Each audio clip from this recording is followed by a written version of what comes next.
As a native of the American South, grits were a staple of nearly every breakfast growing up. Well, I guess every breakfast that didn't come from the microwave, a toaster, or a brightly colored box with a cartoon mascot on it.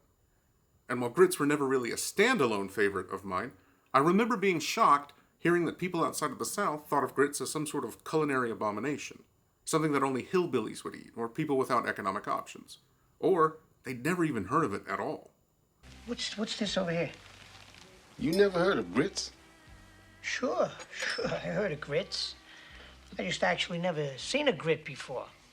However, it seems like attitudes towards food have changed a lot since the 90s, especially with the resurgence of peasant cuisine all over the world. And while grits may not be a global phenomenon, there are facsimile dishes in different countries. Italy has polenta, Romania and Moldova have mamaliga, Georgia has romi, and Ukraine has Banosh. So it seems the whole world can love the grit. Do you remember what you had? Eggs and grits. Eggs and grits. I like grits too.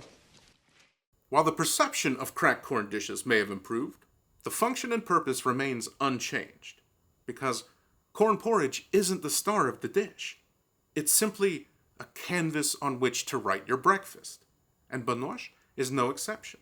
The main flavors from Banosh come from homemade pork cracklins and a very pungent mountain sheep cheese. So, corn, pork, cheese, what's not to love? So cast away those socioeconomic aspersions and pour yourself a shot of sunrise moonshine, because today I'm going to teach you guys how to make Banosh.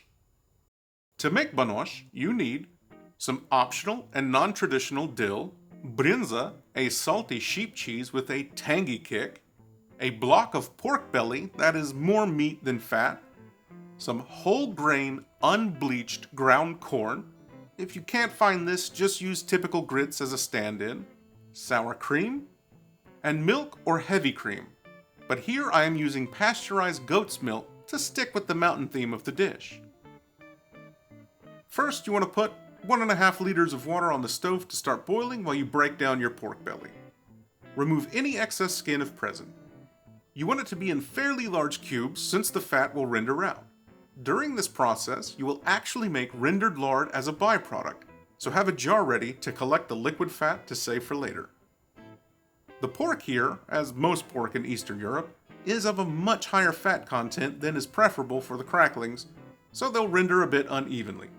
But since your pork will likely be less sallow and more pork belly, this shouldn't be an issue. On medium-high heat, cook down the pork. This will brown the meat and render out the fat into a liquid, leaving behind only crispy, crunchy pork croutons. Just as the cracklings are turning brown, you'll want to do something that is a bit counterintuitive. You will add a few tablespoons of water to the pan, just enough to cover the entire bottom, but not enough to submerge the pork. The water will help to ensure totally uniform browning and draw out all of the fat from inside the pork. Once you add the water, increase the heat from medium-high to high, then reduce again to medium-low once the water has cooked off to finish. As a result, you will be left with pure rendered lard and golden brown cracklins. This method works well at giving high fat content pork a perfectly uniform and golden brown crust without burning. In fact, a few tablespoons of water in the pan helps to make perfect bacon. Strain the cracklins and allow them to drip dry and reserve the fat. As the fat cools, you will be left with rendered lard. Take that, Crisco! For the Banosh, with your non-dominant hand, slowly but steadily pour 400 grams, or just under a pound, of cracked corn into the boiling water while briskly stirring. This will ensure even hydration and prevent clumping, while giving the Banosh a more lava-like texture rather than cake-like.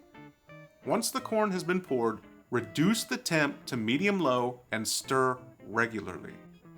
It's also worth mentioning that Banosh is traditionally cooked in sour cream and cream, mixed together.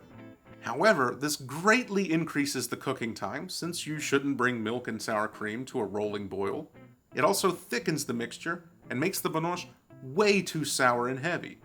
You're welcome to try this method yourself, but I couldn't create a ratio that is better than just starting with boiling water and then adding milk or cream near the end to adjust consistency and fat content. So for all the Banosh purists out there that will complain that I added a sprinkle of dill or didn't cook the corn in heavy cream and sour cream and didn't stir it with a wooden spoon or don't pronounce it Banosh like the mountain folk do, chill out. We're not making a birthday cake for Jesus. It's poverty cuisine. These men here work for the minimumest of wages. Grits. Once the corn is incorporated, you will add milk to the Banosh to help thin while adding fat. You can also add salt, however be very conservative with the amount that you add as Bryndza cheese is incredibly salty. I ended up adding about 350 grams of milk, but you could easily add more if you want a thinner consistency. Just add milk and stir until you get the desired consistency. I added milk 3 times or so to this batch, but 4 or 5 times would have been great too. Start to finish, this will take around 20 minutes to cook the Banosh. If you need to reheat any leftovers, just put back on the stove, heat, and stir in more milk till hot and creamy. At this point, you can prep the cheese and dill to top your Banosh. This Bryndza here is a sheep cheese from the mountains of Ukraine and has an incredibly unique flavor. But Bryndza is quite popular around most of Eastern Europe. It is a firm, young cheese with a very sharp, nutty, and salty flavor. It is very punchy to eat on its own. This is one of the more crucial ingredients to add to Banosh, as it gives it a very unique flavor profile and texture, as the cheese doesn't melt, but it creates bursts of intense flavor as you eat it. Just cut into slices, then crumble and chop.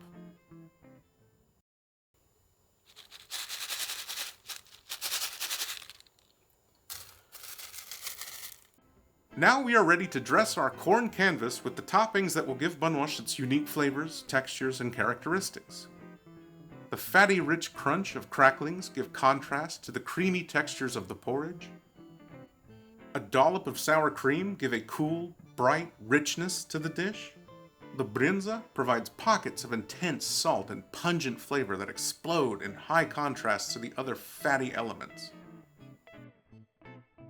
And the dill is added mostly because I wanted color, and dill and sour cream go together like lamb and tuna fish. Lamb and tuna fish? Maybe you like spaghetti and meatball? You more comfortable with that analogy? What you are left with is a hearty, filling, but not overly rich Banosh that can be eaten as a side to a larger meal, or one that can be enjoyed on its own, for breakfast, lunch, or dinner. So there you have it, a Carpathian mountain classic. How do you guys like your grits? Let me know in the comments. Thanks, guys. Instant grits? No self-respecting Southerner uses instant grits. I take pride in my grits.